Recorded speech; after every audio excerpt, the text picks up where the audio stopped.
नमस्कार दोस्तों, आज जिस विषय में बात करने जा रहा हूँ वह चुनाव प्रक्रिया के बारे में बात करने जा रहा हूँ। हमारे देश में कौन चुनाव को संपन्न करवाता है, ये हमारे संविधान में भाग 15 में अनुच्छेद 324 में लिखा हुआ है कि हमारे देश का एक निर्वाचन आयोग होगा।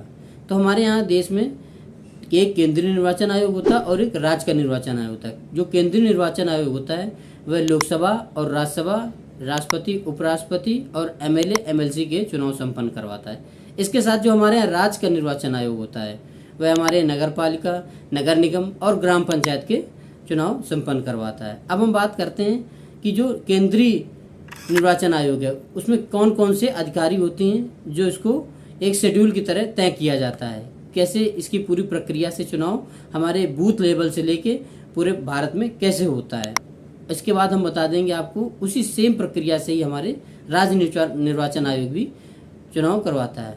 तो हमारे निर्वाचन आयोग में 3 सदस्य हैं। केंद्रीय निर्वाचन आयोग में 3 सदस्य हैं, जिसमें से एक को हम चीफ इलेक्शन कमिश्नर कहते हैं और 2 लोगों को हम इलेक्शन कमिश्नर कहते हैं। ये 3 सदस्यीय टीम होती है, जिसमें से एक को प्रमुख बना दिया जाता है। उनका रोल सेम रहता है। और हमारे जिले का मुख्य निर्वाचन आयोग अधिकारी हमारा डीएम होता है। डीएम के अंडर ही पूरे जिले की चुनाव प्रक्रिया संपन्न होती है। हमारे यहाँ 2 टीमें होती हैं चुनाव में, एक होती है मेन टीम और एक सपोर्टिंग टीम।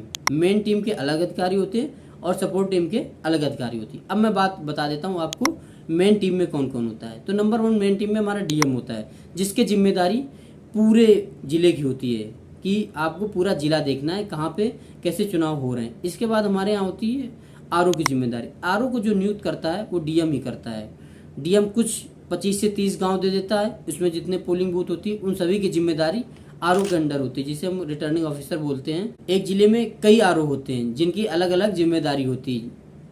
इसके बाद आरओ के नीचे जो आता है उसको हम बोलते हैं प्रिजाइडिंग ऑफिसर, जिसको हम बोलते हैं पीओ एक शॉर्ट फॉर्म में। पीओ की जो जिम्मेदारी होती है वो एक बूथ की होती है। प्रिजाइडिंग ऑफिसर की जो जिम्मेदारी होती है वह एक बूथ की होती है। उसको एक पूरा बूथ मैनेज करना रहता है प्रिजाइडिंग ऑफिसर को, कि बूथ में कौन सा कर्मचारी कहाँ लगेगा। अगर कोई बूथ में दिक्कत आ रही है तो प्रिजाइडिंग ऑफिसर उसको सॉल्व करने की कोशिश करेगा और वो इन्फॉर्मेशन आरओ को देगा और आरओ उसकी इन्फॉर्मेशन डीएम को देगा। प्रिजाइडिंग ऑफिसर के नीचे पोलिंग ऑफिसर होता है। जैसे आप पोलिंग ऑफिसर किसे बोलते हैं, हर पोलिंग में 3 पोलिंग ऑफिसर होते हैं। आपने देखा होगा, आप जब वोट डालने जाते हैं तो एक लोग आपका आई कार्ड चेक करते हैं और एक लोग उस चीज़ को नोट करते हैं, आपके साइन भी करवाते हैं, और एक लोग ईवीएम के पास बैठे रहते हैं। जो ये 3 होते हैं पोलिंग ऑफिसर, इसमें से अधिकतर 2 टीचर होते हैं और एक बैंक से होते हैं, क्योंकि जो ईवीएम होती है उसको एक लोग ऑन करते हैं। अब ऑन करने के बाद फिर उसमें वोट आप डाल देते हैं तो वो ऑफ फिर कर देते हैं। ये उस पोलिंग ऑफिसर की जिम्मेदारी रहती है। पोलिंग एजेंट होता है जो अपनी अपनी पार्टी का बनाया जाता है, जो उस पोलिंग के बाहर अधिकतर आप बैठ सकते हैं, अंदर नहीं जा सकते हैं। बस कोई गड़बड़ी होगी तो आप उसको बता सकते हैं। सपोर्टिंग टीम के बारे में बता देते हैं। सपोर्टिंग टीम में ये होता है कि जो हमारी बाहर जिनका वर्किंग रहता है, जैसे नंबर 1 पे आप सिक्योरिटी देखते होंगे। पुलिस, किसी राज्य में जब चुनाव होते हैं तो उस राज्य की पुलिस और हमारे यहाँ केंद्रीय बल जो होते हैं जैसे सीआरपीएफ, एसएसबी, ये सब हमारा सपोर्ट करते हैं सिक्योरिटी के तौर पे।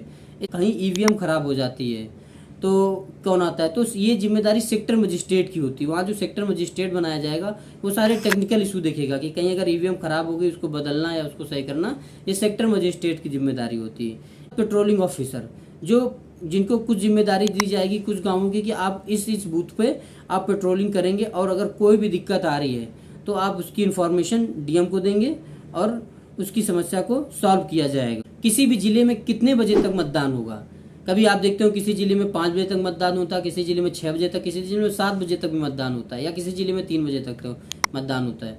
ये तय वहाँ का डीएम करेगा, क्योंकि जैसे नक्सल एरिया है वहाँ पे जल्दी मतदान, वहाँ का 4 बजे का टाइम कर दिया जाता है कि 4 बजे के बाद वहाँ पे मतदान नहीं होगा। अगर और अच्छा डेवलप्ड एरिया है तो वहाँ पे 6 से 7 बजे तक भी आपका मतदान होता रहता है। ये डीएम की जिम्मेदारी होती है कि किस जिले में कितनी देर तक मतदान कराया जाएगा। ये सभी अधिकारी चुनाव आयोग के परमानेंट नहीं होते हैं। ये किसी स्कूल टीचर बना दिए जाते हैं या फिर बैंक के कुछ कर्मचारी बना दिए जाते हैं या किसी यूनिवर्सिटी के कोई प्रोफेसर को आरओ बना दिया जाता है। ये सभी अधिकारी पहले से ही किसी न किसी विभाग में वर्क कर रहे होते हैं। इनको लिए कुछ जिम्मेदारी दी जाती है और 15 दिन की ट्रेनिंग दी जाती है कि आपके क्या क्या अधिकार है, आपको क्या क्या पावर है, कैसे आप वर्क करेंगे। अगर आपको ये मेरी जानकारी अच्छी लगी हो तो आप वीडियो को लाइक कर दीजिएगा, चैनल को सब्सक्राइब जरूर कर दीजिए अगर आप पहली बार आए चैनल को। इसी प्रकार की और भी आपको जानकारी मिलती रहेंगी। धन्यवाद।